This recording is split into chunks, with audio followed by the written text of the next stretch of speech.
તો આ તરફ સમાચારમાં આગળ વધીએ, વાત કરીએ મહત્વના સમાચારની। ગુજરાતમાં સાપનું ઝેર બનશે સંજીવની। તો પ્રદેશ વિશિષ્ટ એન્ટી સ્નેક વેનમ બનાવવાની પ્રક્રિયા શરૂ।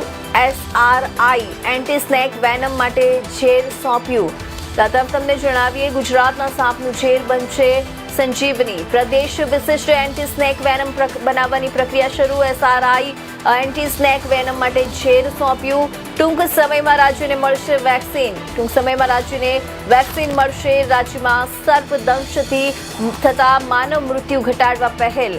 મોઢવડિયાએ જણાવ્યું। તો અર્જુન મોઢવડિયાએ જણાવ્યું છે, રાજ્યમાં સર્પદંશથી થતા માનવ મૃત્યુ ઘટાડવામાં પહેલ કરી છે।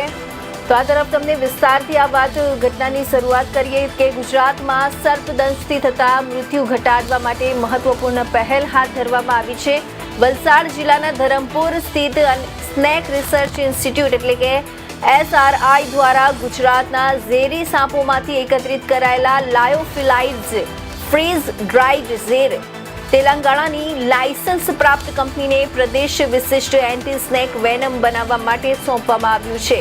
રાજ્ય સરકારના જણાવ્યા અનુસાર ગુજરાતમાં જોવા મળતા ભારતીય નાગ, કાળોતરો, ખડ ચિતળો અને ફુરસાના ઝેરના આધારે તૈયાર થનાર આ રસી સ્થાનિક સાપના દંશ સામે વધુ અસરકારક સાબિત થશે।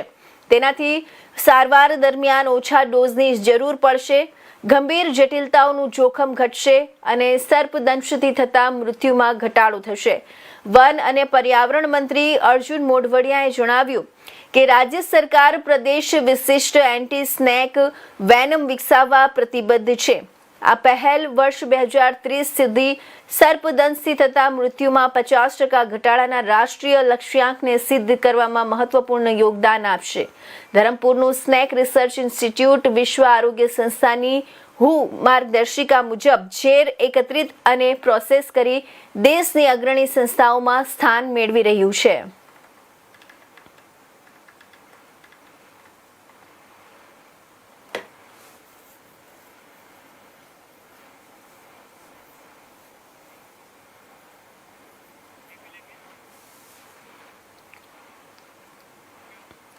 તો વાત કરીએ